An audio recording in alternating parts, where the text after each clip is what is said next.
Welcome to Rajapalayam recipes. நம்ம கார்டனில் நமக்கு இவ்வளோ நெல்லிக்காய் கிடச்சிருக்கு. இதை வச்சு நம்ம ஸ்வீட் ஒன்றும் காரம் ஒன்றும் தொக்கு மாதிரி பண்ண போகிறோம். இது எல்லாமே க்ளீன் பண்ணிவிட்டு இதுக்கு என்னென்ன தேவைன்னு பார்த்துடலாம் வாங்க. இப்போ நெல்லிக்காய் அந்த உள்ளே இருக்க அந்த சீடெல்லாம் தனியாக எடுத்துகிட்டு இந்த மாதிரி கட் பண்ணி வச்சுருக்கோம்.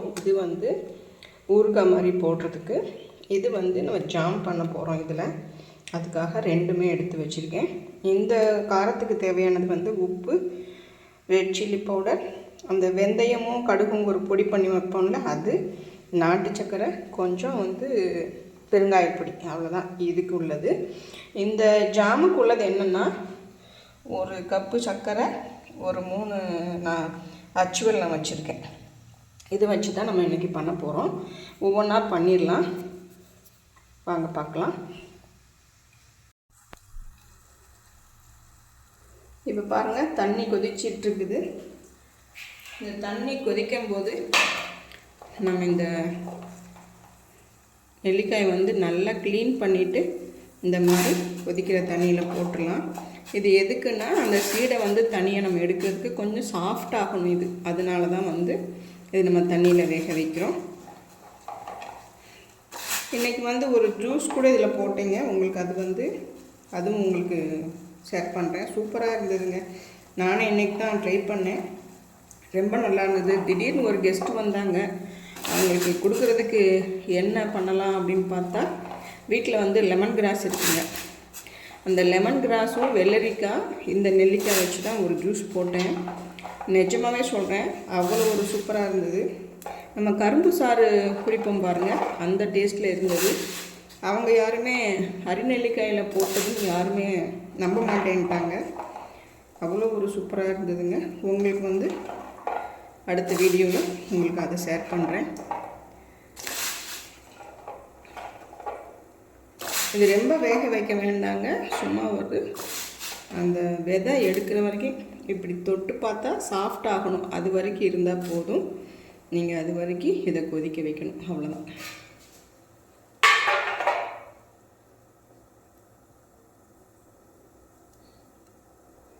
இதில் உப்பு எதுவும் போட வேண்டாங்க.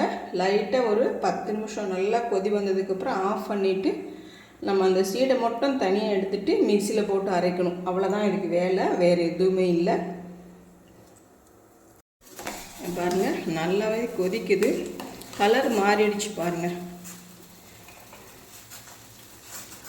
இந்த மாதிரி நெல்லிக்காய் இருந்தது இப்போ இந்த கலராக மாறி இருக்குது. இன்னும் கொஞ்சம் வேகணுங்க. இப்போ நீங்கள் எடுத்து பார்த்து இப்படி தொட்டு பார்த்தீங்கன்னா அது நம்ம அந்த சீடு எடுக்க வரணும். அது வரைக்கும் தான் இது கொதிக்கணும்.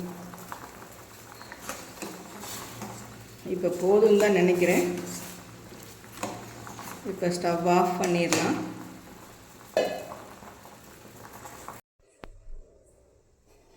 இப்போ நம்ம ஊறுகாய்க்கு இப்போ அடுப்பில் இந்த மாதிரி ஒரு கடாய் வச்சுருக்கோம். இதுக்கு நல்லெண்ணெய் தான் ஊற்றினா நல்லாயிருக்கும். இந்த மாதிரி நல்லெண்ணெய் ஊற்றிக்கலாம். இது பத்தலை, இன்னும் கொஞ்சம் ஊற்றிக்கலாம். ஏன்னா ஊறுகாய்க்கு எப்பயுமே கொஞ்சம், நான் இதில் கடுகோ இல்லை கருவேப்பிலையோ எதுவுமே போட போகிறது இல்லைங்க.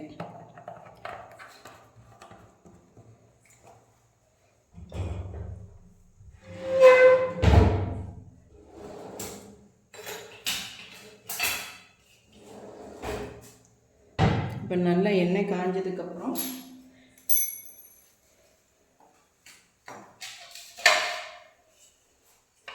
நம்ம இந்த நெல்லிக்காய் தான் போட போகிறோம். ஏன்னா இந்த மாதிரி கட் பண்ணி வச்சுருக்கோம். அந்த நெல்லிக்காயை போட போகிறோம்.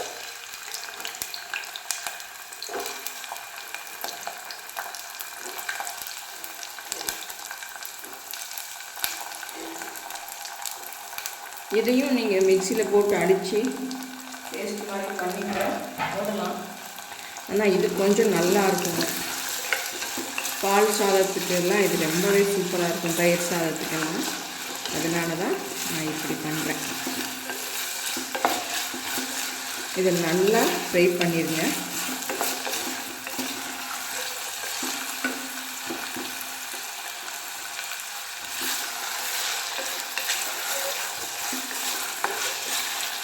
இந்த கலர் மாறுற வரைக்கும் இது நல்லா எண்ணெயிலே வதக்கிடுங்க.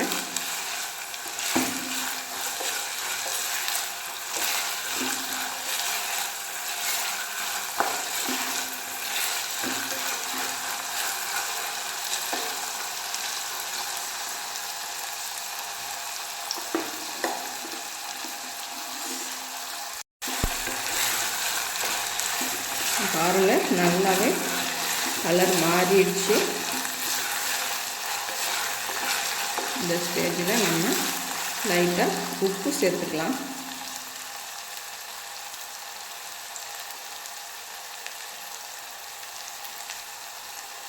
பார்த்து போட்டுக்கலாம், ஏன்னா உப்பு வந்து ஜாஸ்தியான நல்லா இருக்காது.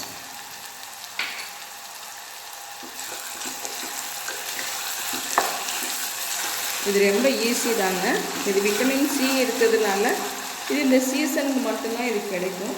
அதனால் வந்து நீங்கள் இது செஞ்சு சாப்பிடுங்க. இப்போ இது கொஞ்சமாக போட்டால் போதுங்க, இவ்வளோ வேண்டாம், அவ்வளோதான். ஏன்னா கசப்பு தன்மை வந்துடும். கடுகும் வெந்தயமும் தான் இந்த பவுடர். இப்போ நல்லாவே நமக்கு கலர் மாறி வெந்து வந்துடுச்சு. இந்த ஸ்டேஜில் கொஞ்சம் மிளகாய் பொடி போடுங்க. ரொம்ப வேண்டாம், போதும். ஏன்னா நம்ம நாட்டு சக்கரை போட போகிறோம், அதனால சொல்கிறேன். சும்மா கொஞ்சம் காரம், புளிப்பு, இனிப்பு எல்லாம் கலந்து இந்த இது வந்து ரொம்ப நல்லா இருக்குங்க. அடுப்பை வந்து சிம்லே வச்சுக்கோங்க. இப்போ வந்து இந்த 1 ஸ்பூன் போதும் பெருங்காயப்பொடி போடுங்க. ஊறுகாய்க்கு வந்து டேஸ்ட்டே வந்து அந்த பெருங்காயம் பொடியும் அந்த வெந்தயம், கடுகு அதெல்லாம் கலந்த அந்த பவுட்ரு தாங்க ஊறுகாய்க்கே வந்து டேஸ்ட் கொடுக்கும். இப்போ இது நல்லா வேகட்டும். வெந்ததுக்கப்புறம் லாஸ்ட்டாக நீங்கள் நாட்டு சர்க்கரை போட்டு, இல்லை சர்க்கரை, வெல்லம் எது வேணால் உங்கள் வீட்டில் என்ன இருக்குதோ அது போட்டு நீங்கள் இறக்கிக்கோங்க. இது 1 வாரத்துக்கு நல்லா தான் இருக்கும். நான் வந்து இது நைட்டில் பண்ணுறேன். நாளைக்கு காலையில் கொஞ்சம் வெயிலில் வச்சுட்டு எடுத்துக்கோங்க. அப்போ உங்களுக்கு கொஞ்சம் நல்லாயிருக்கும். வெயிலில் வச்சு எடுத்துக்கிட்டிங்கன்னா கொஞ்சம் நல்லாயிருக்கும்.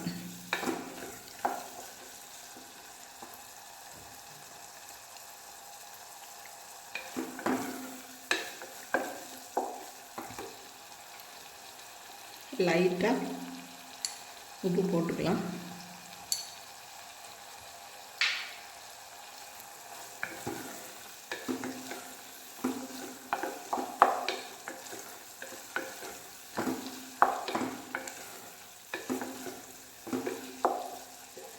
அவ்வளோதான். இப்போ நம்ம எடுத்து வச்சுருக்க நாட்டு சக்கரை போட்டுடலாம். ஃபுல்லாக போட்டுடலாம்.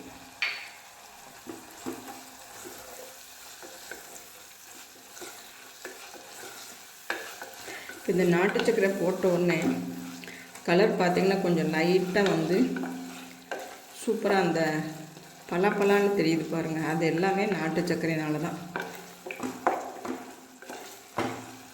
சர்க்கரை போட்ட உடனே பாருங்கள் எண்ணெய் பிரிஞ்சு வந்துருச்சு, அந்த பளபளப்பு வந்துருச்சு பாருங்கள்.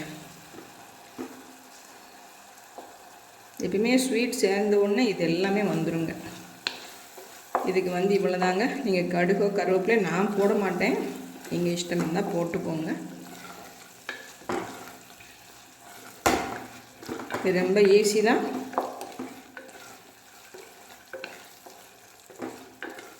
அவ்வளோதான். டேஸ்ட் பார்த்துக்கலாம்.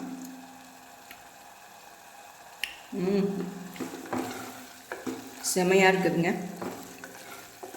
நீங்கள் வந்து பால் சாதம், தயிர் சாதம் எல்லாத்துக்குமே வந்து இது சூப்பராக இருக்கும். இதை நீங்கள் மசிச்சு பண்ணிங்கன்னா அது ஒரு டேஸ்ட்டில் இருக்கும். ஆனால் எனக்கு இந்த மாதிரி கொஞ்சம் பல்லுக்கு பதமாக வேணும்னு சொல்லிட்டு தான் பண்ணுறேன். அவ்வளோதாங்க, இது ரெடி ஆயிடுச்சு. இது நம்ம அடுத்து ஜாம் எப்படி பண்ணுறதுன்னு பார்த்துடலாம். இப்போ பாருங்கள், நம்ம இதை வந்து வடிகட்டிக்கலாம்.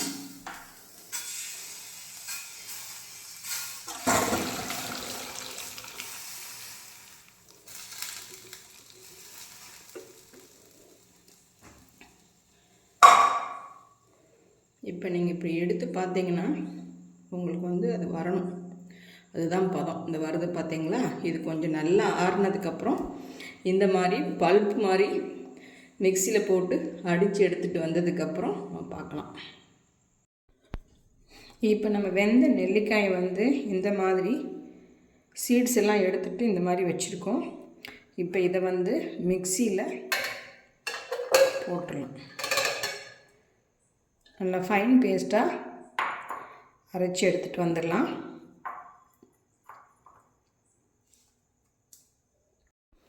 இப்போ ஸ்டவ் ஆன் பண்ணிவிட்டு இந்த மாதிரி ஒரு கடாய் வச்சுக்கோங்க. வச்சுட்டு சர்க்கரை இந்த மாதிரி ஒரு கப்புக்கு போடுங்க.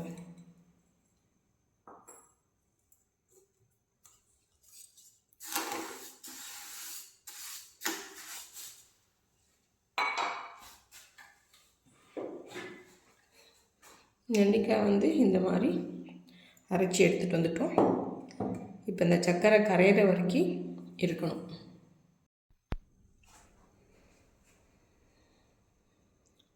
இப்போ சர்க்கரை ஒரு கப்பு போட்டிருக்கோம். அதில் வந்து ஒரு 2 ஸ்பூன் வந்து வெல்லம், நாட்டு சர்க்கரை அந்த மாதிரி போட்டிருக்கோம். அந்த அச்சு வெல்லம் வந்து எனக்கு சரியாக படலை, அது நல்லா வரலன்னு சொல்லிட்டு விட்டுட்டேன். இப்போ பாருங்கள், இதில் வந்து சும்மா கொஞ்சம் ஒரு 4 கிளாஸ் தண்ணி ஊற்றினாலே போதும். நல்லா சர்க்கரை கரையட்டும்.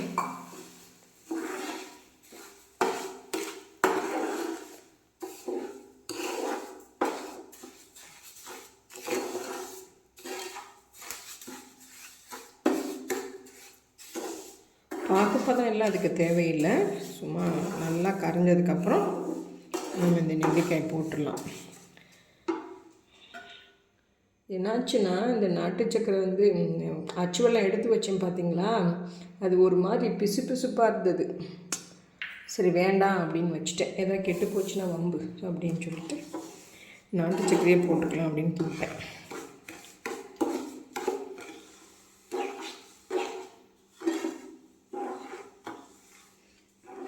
நல்லா கரையட்டும்.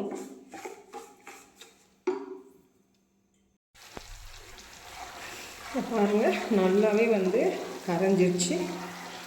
கரைஞ்சி நல்லா பபிள்ஸ் வரட்டு பாருங்கள். இந்த ஸ்டேஜில் லைட்டாக பிஞ்சு அப்படி கொஞ்சம் உப்பு, பிஞ்சு அப்படி உப்பு போட்டிங்கன்னா கொஞ்சம் ஸ்வீட் தூக்கி கொடுக்குங்க. அதனால தான்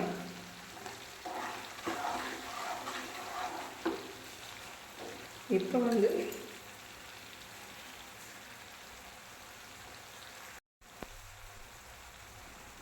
அடுப்பை சிம்லேயே வச்சுக்கோங்க. நல்லா நுரைச்சி வந்துருச்சுங்க. இந்த பதமே போதும் உங்களுக்கு. இப்போ நம்ம அரைச்சி வச்ச நெல்லிக்காயை அப்படி வந்து போட்டுக்கலாம்.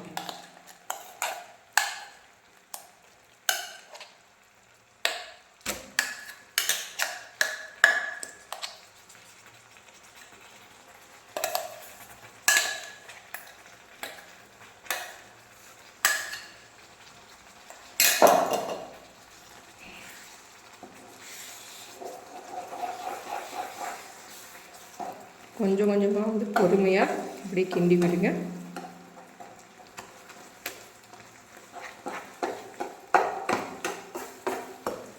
இதே மெத்தட் தாங்க எல்லாமே ஜாமுன். இப்போ வந்து நம்ம நெல்லிக்காய் ஜாமும் பண்ணிட்டோம், நெல்லிக்காய் ஊறுகாவும் பண்ணிட்டோம். ரெண்டுமே நல்லாவே வந்திருக்குது. இது நீங்கள் குழந்தைங்களுக்கு வந்து ப்ரெட்டில் கூட நீங்கள் ஸ்ப்ரெட் பண்ணி நீங்கள் ஸ்கூலுக்கு லஞ்ச் பாக்ஸுக்கும் அனுப்பலாம். நீங்களும் காலையில் டிஃபனுக்கு வந்து இந்த ஜாம் ஒரு தடவை ட்ரை பண்ணி பாருங்கள். இது இந்த சீசனுக்கு தான் கிடைக்கும், அதனால் நீங்கள் அந்த சீசனல் இதுக்கு வந்து செஞ்சு பாருங்கள். ரொம்பவே நல்லா வந்துருக்கு பாருங்கள். அப்படி அந்த பதம் வந்து சூப்பராக தான் இருக்குது.